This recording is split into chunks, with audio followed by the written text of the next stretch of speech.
জাতীয় শোক দিবসে বিনম্র শ্রদ্ধা আর ভালোবাসায় বঙ্গবন্ধু শেখ মুজিবুর রহমানকে স্মরণ করল বাঙালি। জাতির জনকের প্রতি রাষ্ট্রপতি ও প্রধানমন্ত্রীর শ্রদ্ধা। জাতির জনকের দুর্লভ ছবি নিয়ে আয়োজিত প্রদর্শনীর শেষ দিনে দর্শনার্থীদের উপচে পড়া ভিড়। তরুণ প্রজন্মের সামনে উঠে এলো ইতিহাসের অনেক অজানা খণ্ডচিত্র।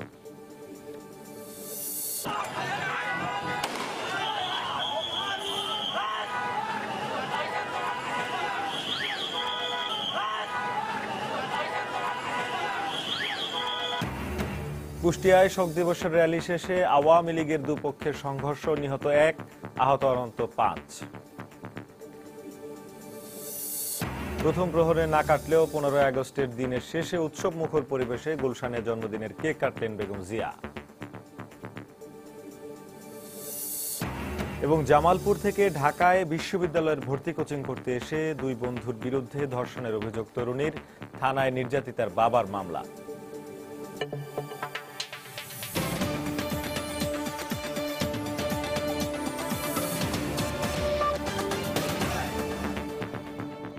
প্রবাসের সময়ের সঙ্গে আছি আমি শেখ জায়েদ। 40তম শাহাদাত বার্ষিকীতে পুরো জাতি স্মরণ করল জাতির জনক বঙ্গবন্ধু শেখ মুজিবুর রহমানকে।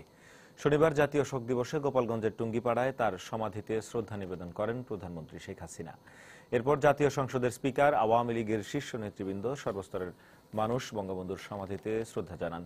এ সময় বঙ্গবন্ধুর পলাতক খুনিদের দেশে ফিরিয়ে এনে ফাঁসির রায় কার্যকর করতে প্রয়োজনে সরকার জাতিসংঘের সহায়তা চাইবে বলে জানান আওয়ামী লীগ নেতারা। গোপালগঞ্জ থেকে ফিরে বিস্তারিত জানাচ্ছেন শাহ আলী জয়। টুঙ্গিপাড়ার এই মাটির পরম মমতায় মিশে আছেন জাতির জনক, স্বাধীনতার স্থপতি, 1000 বছরের শ্রেষ্ঠ বাঙালি বঙ্গবন্ধু শেখ মুজিবুর রহমান। 40 বছর আগে বাঙালির ইতিহাসের কৃষ্ণতম দিনে যাকে হত্যা করা হয়। বিনম্র শ্রদ্ধা আর ভালোবাসায় তাই টুঙ্গিপাড়ায় সম্মান জানানো হয় বঙ্গবন্ধুকে। কন্যা শেখ হাসিনা পুষ্পার্ঘ্য অর্পণ করেন জাতির জনকের সমাধিতে। ছোট বোন শেখ রেহানাকে নিয়ে বেশ কিছুক্ষণ নীরবে দাঁড়িয়ে স্মরণ করেন পিতাকে। বঙ্গবন্ধু আর পরিবারের শহীদ সদস্যদের রুহের মাগফিরাত কামনায় করা হয় বিশেষ মোনাজাত। শ্রদ্ধা নিবেদনে শরীক হন আওয়ামী লীগের কেন্দ্রীয় নেতা এবং মন্ত্রী পরিষদের সদস্যরাও। আরও শ্রদ্ধা জানান জাতীয় সংসদের স্পিকার। এ সময় আওয়ামী লীগের সিনিয়র নেতা শেখ সেলিম জানান, বঙ্গবন্ধুর পলাতক খুনিদের দেশে ফিরিয়ে এনে ফাঁসির রায় কার্যকর করতে প্রয়োজনে জাতিসংঘের সহায়তা নেওয়া হবে। চেষ্টা করছি যত দূর পারি যে তাদের কনভিন্স করে তাদের আনার ব্যবস্থা। না হলে আমরা জাতিসংঘে তো আমরা যাবই। বান কি মুনের কাছেও আমরা বারবার আহ্বান জানাইছি যে এই গণতন্ত্রকে হত্যা করছে, মানবতা হচ্ছে, বিশ্বের জঘন্যতম হত্যা করছে, শিশু নারীকে হত্যা করছে। এই অপরাধীদের বিশ্বের যেখানেই থাকুক না কেন তাদের বাংলাদেশ সরকারের কাছে হস্তান্তর করার জন্য জাতিসংঘ উদ্যোগ নেবে। এটা আমরা আজকেও বলছি, ভবিষ্যতেও বলবো। এরপর সমাধিসৌধ খুলে দেয়া হয় সবার জন্য। হাজারো মানুষ শ্রদ্ধা জানায় জাতির পিতাকে। হত্যার পর বাঙালির মন থেকে বঙ্গবন্ধুর নাম মুছে ফেলতে টুঙ্গিপাড়ার এই নিভৃত পল্লীতেই তাকে সমাধিস্থ করে ঘাতকেরা। কিন্তু শহীদ হওয়ার 40 বছর পরও বাঙালির মননে, মগজে আর চেতনায় বঙ্গবন্ধু ফিরে এসেছেন বারবার।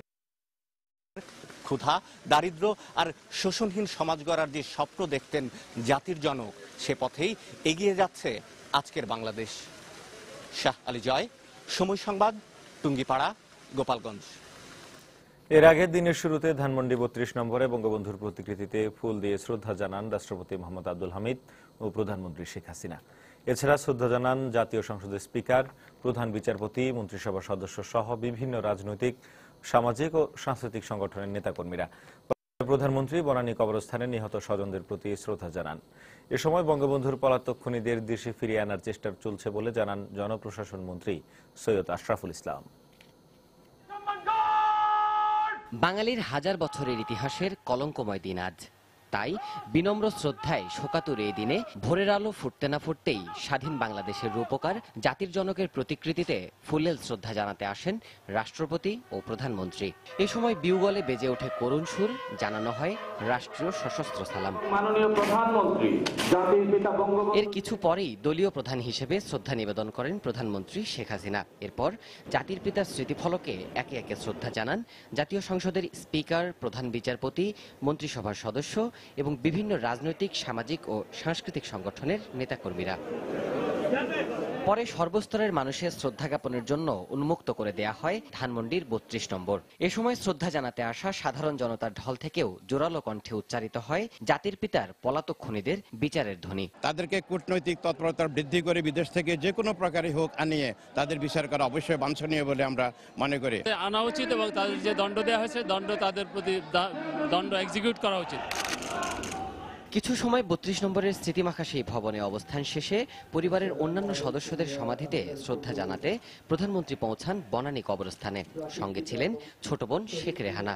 শ্রদ্ধা জানাতে গিয়ে বেশ কিছু সময় নীরবে দাঁড়িয়ে থাকেন তারা। পরে আওয়ামী লীগের সাধারণ সম্পাদক ও জনপ্রশাসন মন্ত্রী সৈয়দ আশরাফুল ইসলাম জানান, বঙ্গবন্ধুর পলাতক খুনিদের দেশে ফিরিয়ে আনার চেষ্টা চলছে। মাননীয় প্রধানমন্ত্রীর নেতৃত্বে আমরা তার যারা শহীদ হয়েছেন তাদের কবরে আমরা পুষ্পস্তবক অর্পণ করেছি। যতদিন পর্যন্ত এই বাংলাদেশ থাকবে, এরা যেখানেই থাকুক না কেন, তাদেরকে ধরে বাংলাদেশে নিয়ে এসে আইনকে কার্যকর করার প্রচেষ্টা সরকার সবসময় করে যাবে। হাজার বছরের শ্রেষ্ঠ বাঙালিকে হত্যা করে পরাজিত শক্তি ধ্বংস করে দিতে চেয়েছে পুরো জাতিকে, কিন্তু তারা সেটি যেমন করতে পারেনি, তেমনি পারেনি বঙ্গবন্ধুর আদর্শকে কেড়ে নিতেও। দেবাশিস রায়, সময় সংবাদ, ঢাকা। জাতীয় শোক দিবস উপলক্ষে ধানমন্ডি ৩২ নম্বরে মিলাদ মাহফিলের আয়োজন করা হয়। এতে শরীক হন প্রধানমন্ত্রী শেখ হাসিনা। শনিবার বাংলাদেশ মহিলা আওয়ামী লীগ এই মিলাদ মাহফিলের আয়োজন করে। মিলাদ মাহফিলে কৃষিমন্ত্রী বেগম মতিয়া চৌধুরী, সাবেক স্বরাষ্ট্রমন্ত্রী অ্যাডভোকেট সারা খাতুন সহ মহিলা আওয়ামী লীগের বিভিন্ন স্তরের নেতাকর্মীরা উপস্থিত ছিলেন। বঙ্গবন্ধু ও তার পরিবারের শহীদ সদস্যদের আত্মার মাগফিরাত কামনা করে মিলাদ শেষে বিশেষ মোনাজাত করা হয়।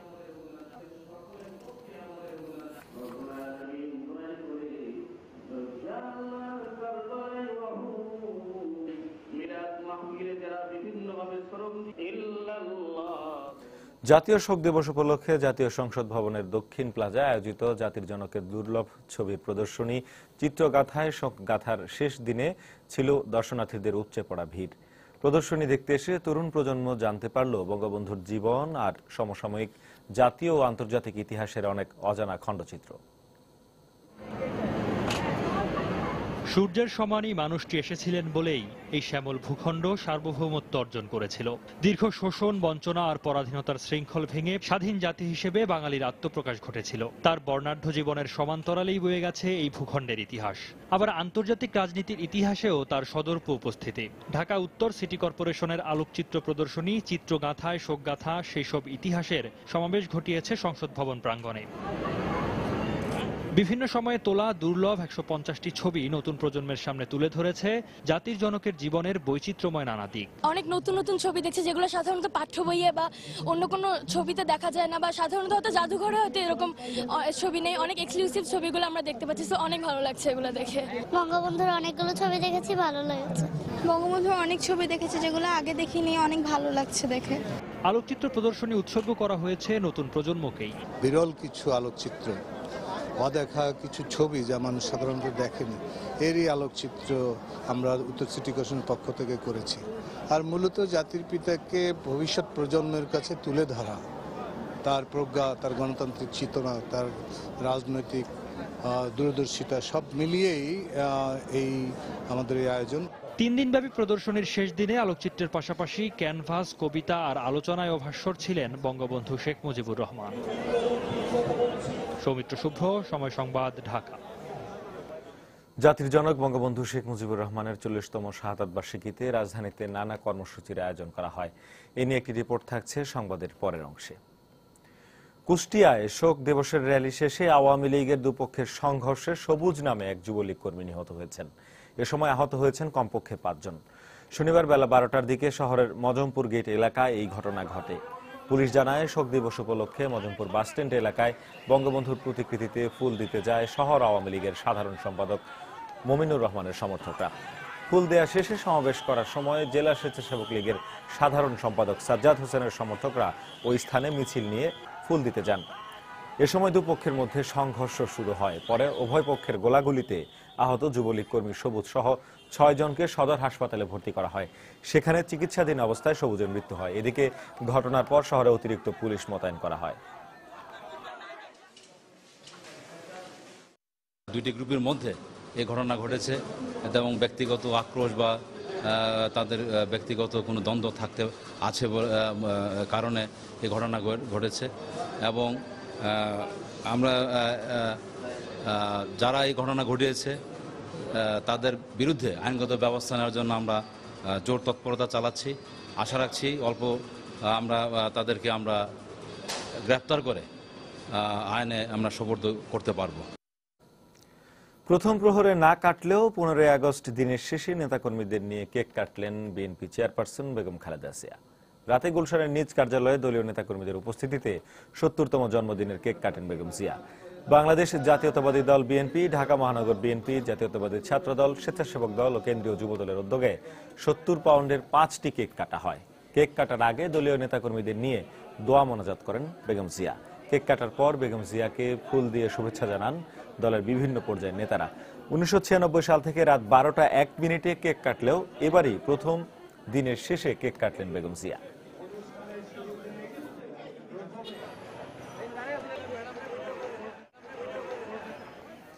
জামালপুর থেকে ঢাকায় বিশ্ববিদ্যালয়ে ভর্তি কোচিং করতে এসে 2 বন্ধুর ধর্ষণের শিকার হয়েছেন বলে অভিযোগ করলেন এক তরুণী।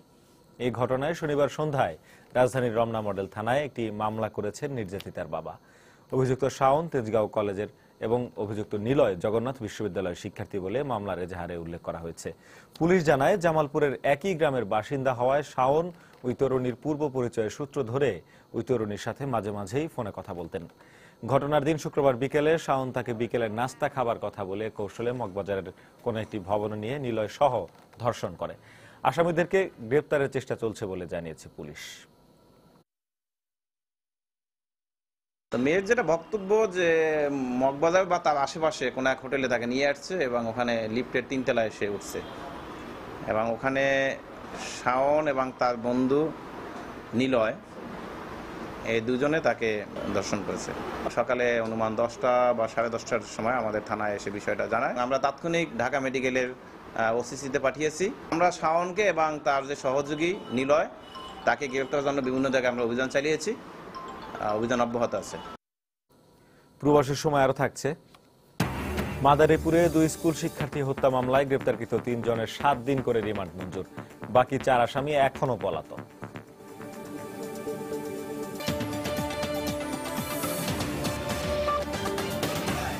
ব্লগার নিলয় চট্টোপাধ্যায় হত্যার অভিযোগে গ্রেপ্তার আনসারুল্লাহ বাংলা টিমের 2 সদস্য হত্যার দায় স্বীকার না করলেও তাদের কাছ থেকে গুরুত্বপূর্ণ তথ্য পাওয়া গেছে বলে জানিয়েছেন গোয়েন্দা পুলিশের যুগ্ম কমিশনার মনিরুল ইসলাম।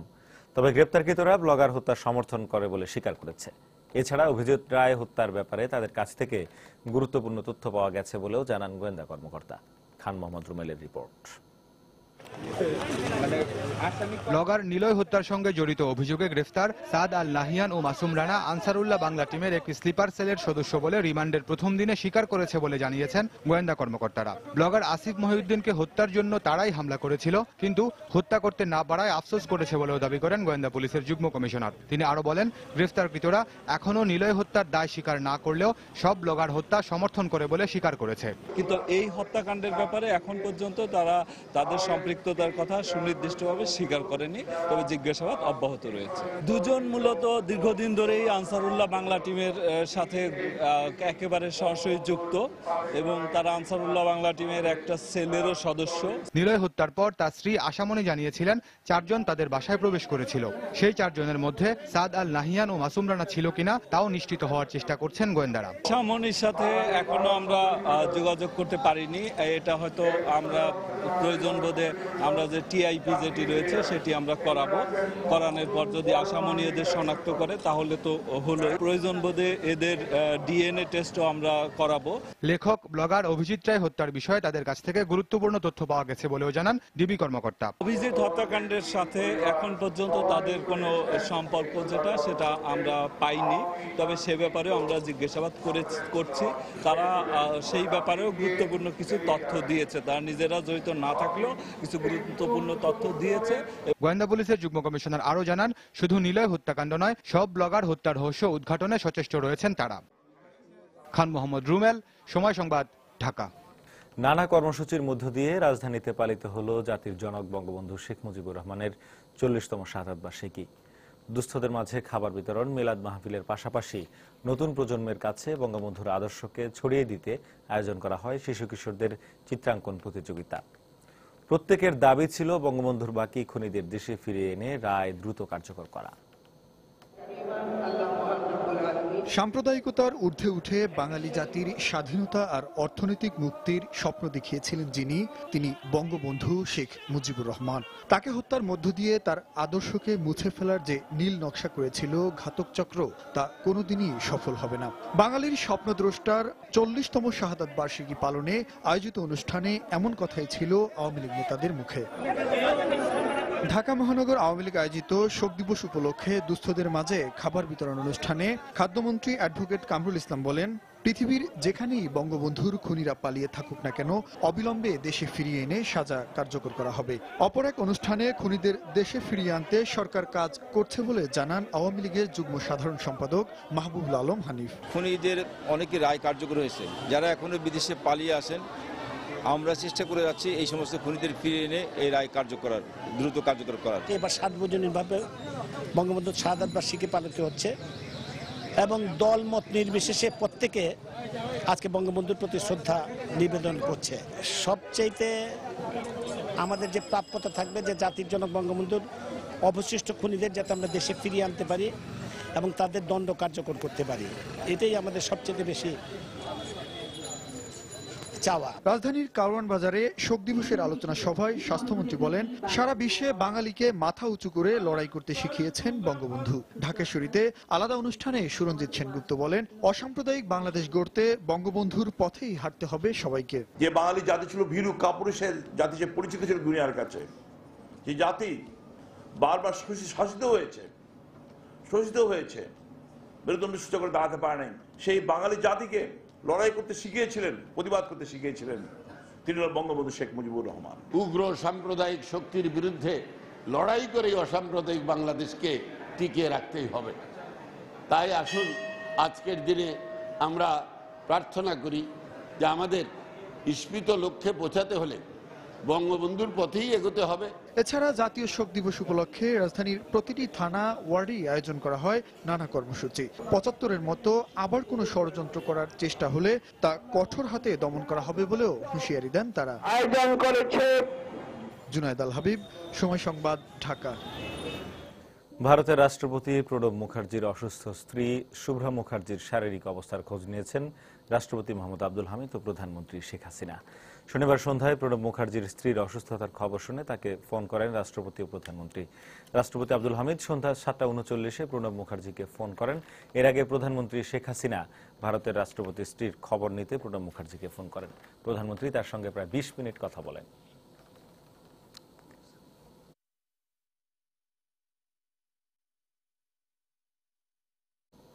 এবার প্রবাসের কিছু খবর।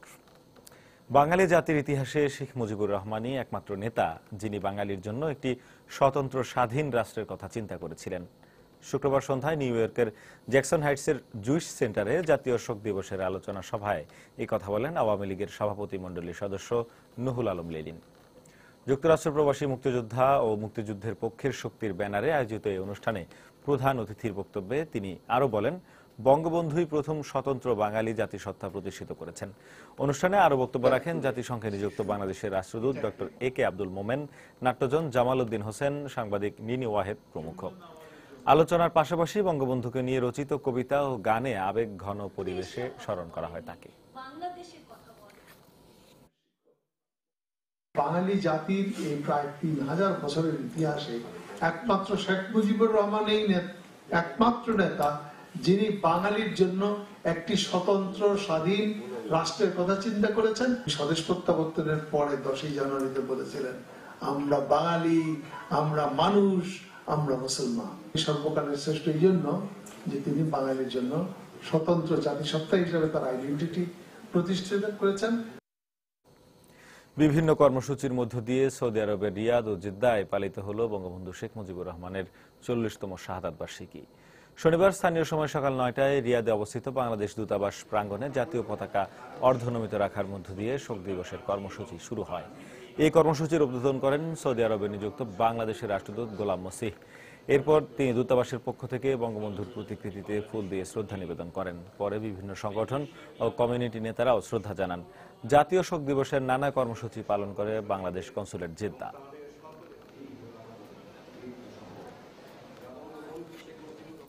দেশ পরিচালনা ও রাজনীতিতে মেধাবী শিক্ষার্থীদের এগিয়ে আসার আহ্বান জানিয়েছে দুবাই ছাত্রলীগ।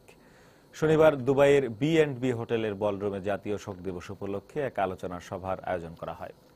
নৈরাজ্য এবং সন্ত্রাসবাদ দেশের অগ্রগতিতে প্রতিবন্ধকতা সৃষ্টি করে বলে মন্তব্য করেন সভার প্রধান অতিথি চাকসুর সাবেক GS ডক্টর জমির চৌধুরী। সেখানে আরও উপস্থিত ছিলেন UAE আওয়ামী লীগের সভাপতি আল মামুন সরকার এবং দুবাই বিজনেস কাউন্সিলের সহসভাপতি আইয়ুব আলী বাবুল। তারা সবাই দেশে অরাজকতা সৃষ্টিকারীদের আটকের জোর দাবি জানান। সন্ত্রাস ও চাঁদাবাজির সাথে জড়িতরা বিভিন্ন ব্যানার ফেস্টুনে নিজেদের ছবির সাথে বঙ্গবন্ধুর ছবিকে নেতিবাচকভাবে ব্যবহার করছে বলে মন্তব্য করেছেন গণজাগরণ মঞ্চের মুখপাত্র ডাক্তার ইমরান সরকার। শনিবার বিকেলে রাজধানীর শাহবাগে গণজাগরণ মঞ্চ আয়োজিত এক আলোচনা সভায় সভাপতির বক্তব্যে তিনি একথা বলেন। আলোচনা সভার শুরুতে বঙ্গবন্ধুর স্মরণে 1 মিনিট দাঁড়িয়ে নিরাপত্তা পালন করেন গণজাগরণ মঞ্চের কর্মীরা। বঙ্গবন্ধুর সোনার বাংলা আমরা কি ঠিক পথে শীর্ষক আলোচনা সভায় ইতিহাসবিদ মেজবাহ কামাল, মানবাধিকার কর্মী খুশি কবির ও কলামিস্ট আবু সাইদ খান বক্তব্য রাখেন। এ সময় বক্তারা বলেন 72-এর সংবিধানের মূল ভিত্তি ভাঙতেই বঙ্গবন্ধুকে হত্যা করা হয়েছে। সকলেই তারা দেখেছিলেন এবং সেই বাংলাদেশ যারা নানাভাবে সন্ত্রাস করছে, দুর্নীতি করছে, চাঁদাবাজি করছে, তারা বড় বড় ছবি, বঙ্গবন্ধুর ছবি ছোট করে দিয়ে, তাদের নিজেদের ছবিগুলো বড় করে দিয়ে তারা বঙ্গবন্ধুর নাম বিক্রি করে তারা রাজনৈতিক ফায়দা লুটবার চেষ্টা করছেন। আজকে বঙ্গবন্ধুর নামে সারা দেশে বিভিন্ন জায়গায় আমি মাইকে দেখলাম, বিভিন্ন জায়গায় টেলিভিশনে বসে দেখলাম কাঙালি ভোজের কথা বলা হচ্ছে। কাঙালি ভোজ কিসের, কাদের জন্য, কাঙাল কারা? যে বঙ্গবন্ধু এই দেশকে সোনার বাংলা করবার জন্য তার জীবন বিসর্জন দিয়েছেন, সেই বঙ্গবন্ধুর রাজনৈতিক দল যারা বঙ্গবন্ধুর ছবি ব্যবহার করছেন তারা কাঙালি ভোজ করছেন। রাঙামাটির দুর্গম বাঘাইহাট জোনের সেনাবাহিনীর সঙ্গে সংঘর্ষে নিহত হয়েছে ইউপিডিএফ ও জেএসএস এর 5 সদস্য। এই ঘটনায় বিপুল পরিমাণ অস্ত্র ও গোলাবারুদ সহ আটক করা হয়েছে 3 জনকে।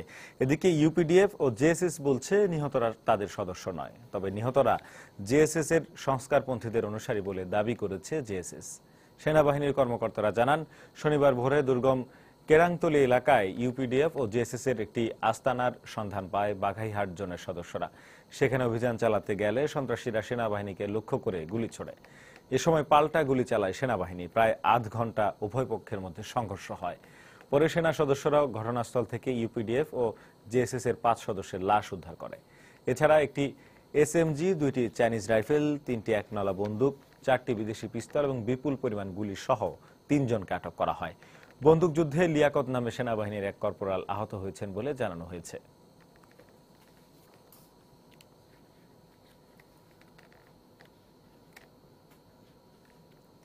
মাদারীপুরে 2 স্কুল শিক্ষার্থীকে নির্যাতন করে হত্যার ঘটনায় গ্রেপ্তার 3 জনকে 7 দিন করে রিমান্ড মঞ্জুর করেছেন আদালত। শনিবার দুপুরে সিনিয়র জুডিশিয়াল ম্যাজিস্ট্রেট আদালতের ভারপ্রাপ্ত বিচারক মোহাম্মদ জাকারিয়া এই রিমান্ড আবেদন মঞ্জুর করেন। এর আগে এই মামলার 3 আসামি রকিব, শিপন ও রফিককে আদালতে হাজির করে 10 দিন করে রিমান্ড আবেদন করে পুলিশ। শুনানি শেষে আদালত 7 দিন করে রিমান্ড মঞ্জুর করে। সকালে এই মামলার অন্যতম আসামি রকিব শিকদারকে সদর উপজেলার ত্রিভাগদি এলাকা থেকে গ্রেপ্তার করা হয়। বাকি আসামিরা এখনো পলাতক রয়েছে। বৃহস্পতিবার স্কুল থেকে ফেরার পথে সুমাইয়া ও হ্যাপিকে অপহরণ করে নিয়ে যায় দুর্বৃত্তরা। পরে গুরুতর অসুস্থ অবস্থায় সদর হাসপাতালে রেখে পালিয়ে যায় 4 যুবক। অল্প কিছুক্ষণের মধ্যে হাসপাতালে মারা যায় 2 শিক্ষার্থী। চাঁপাইনবাবগঞ্জে প্রতিপক্ষের হামলায় রবিউল নামে একজন নিহত হয়েছেন। শনিবার দুপুরে শিবগঞ্জ উপজেলার মর্দনা এলাকায় এই ঘটনা ঘটে। পুলিশ জানায়, জমিতে কাজ করার সময় পৌর কাউন্সিলর আব্দুল সালামের সমর্থক রবিউলের উপর হামলা চালায় সাবেক কাউন্সিলর শফিকুল ইসলামের সমর্থকরা। তাদের এলোপাথাড়ি কোপে গুরুতর আহত হন তিনি। তাকে উদ্ধার করে শিবগঞ্জ স্বাস্থ্য কমপ্লেক্সে ভর্তি করেন স্থানীয়রা। পরে অবস্থার অবনতি হলে রাজশাহী মেডিকেল কলেজ হাসপাতালে স্থানান্তর করা হয়। সন্ধ্যায় সেখানে চিকিৎসাধীন অবস্থায় মারা যান রবিউল। রাজধানীর বাড্ডায় 3 খুনের ঘটনায় মামলা দায়ের করেছে নিহতের পরিবার। শনিবার রাতে নিহত স্বেচ্ছাসেবক লীগ নেতা মাহবুবুর রহমান উর্ফে গামার বাবা বাদী হয়ে একটি মামলা দায়ের করেন। পুলিশ মামলা দায়েরের সত্যতা স্বীকার করে জানিয়েছে, মামলায় অজ্ঞাতনামা 10 জনকে আসামি করা হয়েছে। আসামিদের গ্রেপ্তারের চেষ্টা চলছে বলেও জানিয়েছে পুলিশ। গত বৃহস্পতিবার বাড্ডায় অজ্ঞাতনামা সন্ত্রাসীদের গুলিতে আওয়ামী লীগের এক নেতা সহ 3 জন নিহত হন। এবারের হজ মৌসুমের প্রথম ফ্লাইট রোববার সকাল 8:35 জেদ্দার উদ্দেশ্যে ঢাকা ছেড়ে যাবে। পরে দুপুর ও রাতে ছেড়ে যাবে আরো 2টি ফ্লাইট। তাই শুরু হয়েছে আশকোনা হজ ক্যাম্পে যাত্রীদের অবস্থান নেয়া। এ মৌসুমে সরকারি ও বেসরকারিভাবে হজে যাবেন 1,01,758 জন। যাওয়ার আনন্দের পাশাপাশি হজ ক্যাম্প ঘুরে পাওয়া যায় এজেন্সির প্রতারণার অভিযোগও। এদিকে হজ অফিসের পরিচালক জানিয়েছেন, হজযাত্রীদের নিরাপত্তা ও সেবা দিতে তৎপর তারা। কামরুজ্জামান মামুনের রিপোর্ট। জীবনের যত গুনাহ আছে, যত কিছু আছে, যেন আল্লাহ মাফ করে দেয়, আমার হজ যেন কবুল করে আল্লাহ। এই অনুভূতি মহান আল্লাহর নৈকট্য লাভের প্রত্যাশায়, এই আবেগ হজে যেতে পারার সফলতায়। রোববার সকালে বাংলাদেশ বিমানের প্রথম হজ ফ্লাইট 419 জন যাত্রী নিয়ে জেদ্দার উদ্দেশ্যে ঢাকা ছেড়ে যাবে। তাই 13 আগস্ট আনুষ্ঠানিকভাবে হজ ক্যাম্প উদ্বোধনের পর থেকেই হজ যাত্রীদের পদভরে মুখরিত আশকোনা হজ ক্যাম্প। সেরে নিচ্ছেন প্রয়োজনীয় কেনাকাটা আর বাকি টুকিটাকি আনুষ্ঠানিকতা। আত্মীয় স্বজন, বাড়িঘর সব ছাড়িয়ে আমরা আসছি সে আল্লাহর পথে। ছেলে মেয়েদের ওদের ভরণ পোষণের ব্যবস্থা করেছি। এখন আল্লাহর নৈকট্য লাভের, মরার আগে, মৃত্যুর আগে আমাদের জন্য এটা এখন আমাদের ফরজ। সরকারি তত্ত্বাবধানে 2754 জন এবং বেসরকারিভাবে 99,004 জন এবার হজ পালন করতে যাবেন সৌদি আরবে। তবে গতবারের মতো এবারও কয়েকটি এজেন্সির বিরুদ্ধে প্রতারণার অভিযোগ পাওয়া যায়। আমরা টাকা পয়সা আগে সব শোধ করে দিয়েছি, সে আমাদের কোনো হাজির নিয়ে যাচ্ছে না। বছর ভরা যদি এটা নিবন্ধন কার্যক্রম চলে, যে কোনো সময় উনি নিবন্ধনভুক্ত হয়ে থাকবেন এবং হজের সময় হজে চলে যাবেন। তবে হজ অফিসের পরিচালক জানালেন, সার্বিক ব্যবস্থাপনা সুষ্ঠুভাবে সম্পন্ন করতে সর্বোচ্চ তৎপর তারা। সুষ্ঠু ব্যবস্থাপনার স্বার্থে যতগুলি তৎপর এজেন্সি আছে সেইগুলি আমাদের চিকিৎসা সেবা কেন্দ্র, তথ্য সেবা কেন্দ্র, স্কাউটদের একটা টিম, বিনামূল্যে পানি সরবরাহ, তারপরে অ্যাম্বুলেন্স সেবা, এই পুরা ব্যবস্থাটাকে সুষ্ঠু রাখার একটা পরিকল্পনা আমরা নিয়ে থাকি। সেই পরিকল্পনা মতোই এখন কাজ হচ্ছে। 2 টুকরা সাদা এহরামের কাপড় গায়ে লাব্বাইক আল্লাহুম্মা লাব্বাইক ধ্বনিতে সুবাসিত হবে মক্কা, মদিনা আর আরাফার ময়দান। পবিত্র কাবা শরীফ তওয়াফ এবং হজরে আসওয়াদ পাথরে চুমু খাওয়ার মাধ্যমে মহান সৃষ্টিকর্তার কাছে সমর্পণ করবেন নিজেকে। আর এই আয়োজনের শুরু থেকে শেষ অবধি যেন হয় নির্বিঘ্ন, এমনটাই প্রত্যাশা এবারে হজ ব্রত পালন করতে যাওয়া যাত্রীদের। আশকোনা হজ ক্যাম্প থেকে কামরুজ্জামান মামুন, সময় সংবাদ, ঢাকা।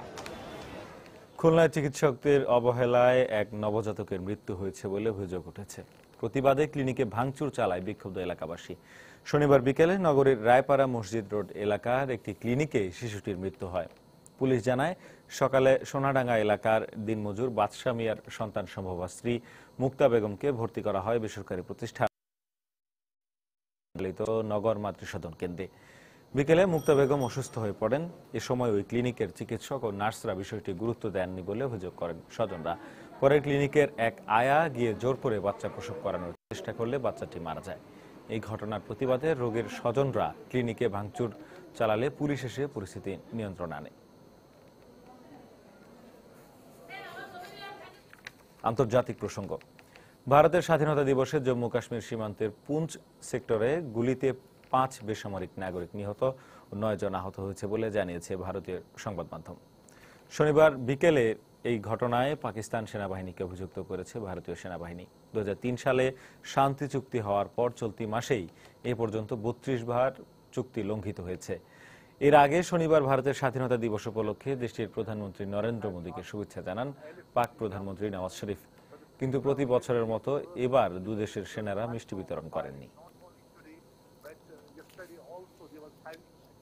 ভূমধ্যসাগরে অবৈধ অভিবাসী বোঝাই একটি নৌকা ডুবে অন্তত 40 জন মারা গেছে বলে আন্তর্জাতিক সংবাদ মাধ্যমকে জানিয়েছে ইতালির নৌবাহিনী। ইতালির সংবাদ মাধ্যম জানিয়েছে, ডুবে যাওয়া নৌকাটিতে 400 অভিবাসী ছিল এবং সেটি লিবিয়া উপকূল থেকে 33 কিলোমিটার দূরে নৌকাটি ডুবে যায়। এর মধ্যে 300 অভিবাসীকে জীবিত উদ্ধার করা হয়েছে এবং বাকিদের উদ্ধার অভিযান চালিয়ে যাচ্ছে নৌবাহিনী। ডুবে যাওয়া নৌকার অভিবাসীরা আফ্রিকার বিভিন্ন অঞ্চলের বাসিন্দা। আন্তর্জাতিক অভিবাসন সংস্থার তথ্য মতে চলতি বছর ইতিমধ্যে 2000-এরও বেশি অবৈধ অভিবাসী ভূমধ্যসাগর পাড়ি দিয়ে ইউরোপে পাড়ি জমাতে গিয়ে মারা যায়।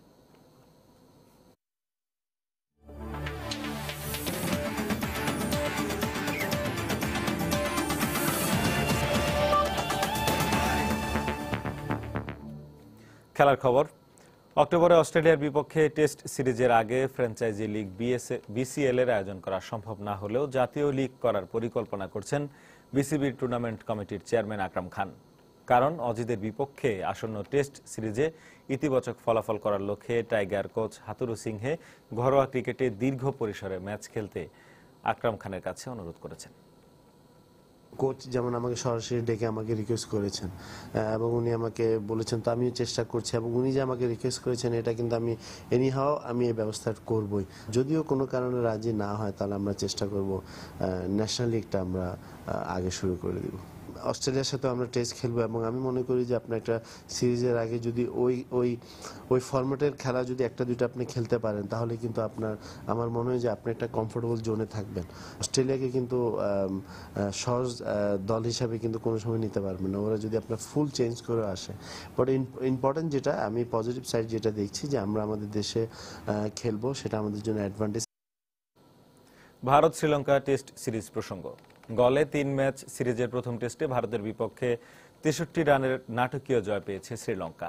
নিজেদের দ্বিতীয় ইনিংসে 176 রানের জয়ের লক্ষ্যে ব্যাট করতে নেমে রঙ্গনা হেরাথের ঘূর্ণি জাদুতে 112 রানেই গুটিয়ে যায় ভারতের ইনিংস।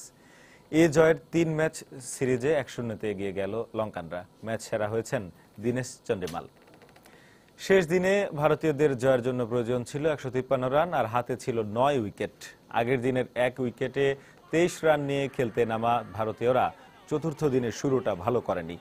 আগের দিনের সাথে মাত্র 7 রান যোগ করে দলীয় 30 রানেই বিদায় নেন নাইট ওয়াচম্যান ইশান্ত শর্মা। এরপর হঠাৎ করেই দৃশ্যপটে আসেন স্পিনার হেরাত। 37 বছর বয়সী এই স্পিনারের ঘূর্ণি বিষে নীল হয়ে বালির বাঁধের মতোই ভেঙে পড়ে ভারতীয়দের ইনিংস। ধাওয়ান 28 ও আজিঙ্কা রাহানের 36 রান ছাড়া কেউই লঙ্কান স্পিনার হেরাথের সামনে বলার মতো কিছুই করতে পারেননি। শেষ দিকে অমিত মিস্টার 15 রানও ঠেকাতে পারেনি সফরকারীদের হার। শেষ পর্যন্ত রঙ্গনা হেরাথের মাত্র 48 রানে 7 উইকেট শিকারে ছোট লক্ষ্যকে তাড়া করতে নেমেও হার মানতে হয় কোহলি ধাওয়ানদের। উল্লেখ্য, গলে এর আগে 99 রানের বেশি চেজ করে জিততে পারেনি বিশ্ব ক্রিকেটের কোনো দেশ। প্রবাসের সময়ে পর্যায়ে শীর্ষ সংবাদ জেনে দিচ্ছে আরেকবার। জাতীয় শোক দিবসে বিনম্র শ্রদ্ধা আর ভালোবাসায় বঙ্গবন্ধু শেখ মুজিবুর রহমানকে স্মরণ করল বাঙালি। জাতির জনকের প্রতি রাষ্ট্রপতি ও প্রধানমন্ত্রীর শ্রদ্ধা। জাতির জনকের দুর্লভ ছবি নিয়ে আয়োজিত প্রদর্শনীর শেষ দিনে দর্শনার্থীদের উপচে পড়া ভিড়। তরুণ প্রজন্মের সামনে উঠে এলো ইতিহাসের অনেক অজানা খণ্ডচিত্র।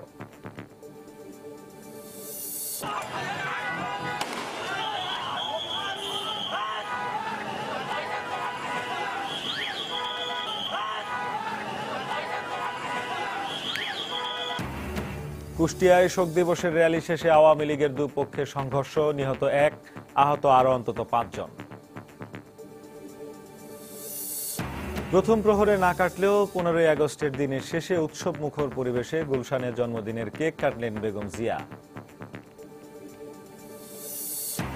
এবং জামালপুর থেকে ঢাকায় বিশ্ববিদ্যালয়ের ভর্তি কোচিং করতে এসে 2 বন্ধুর বিরুদ্ধে ধর্ষণের অভিযোগ তরুণীর, থানায় নির্যাতিতার বাবার মামলা। এই ছিল প্রবাসের সময়। যে কোনো খবর পেতে ভিজিট করুন সময়নিউজ.tv। যে কোনো বাংলা লিংক, রবি ও সিটিসেল নম্বর থেকে সময় সংবাদের খবর, অনুষ্ঠান সূচি জানতে এবং যে কোনো তথ্য সময় সংবাদকে জানাতে ডায়াল করুন 16242 নম্বরে। এছাড়া এইমাত্র পাওয়া খবর মোবাইলে পেতে SMS করুন *SN লিখে পাঠিয়ে দিন 16242 নম্বরে। সঙ্গে থাকুন সময়।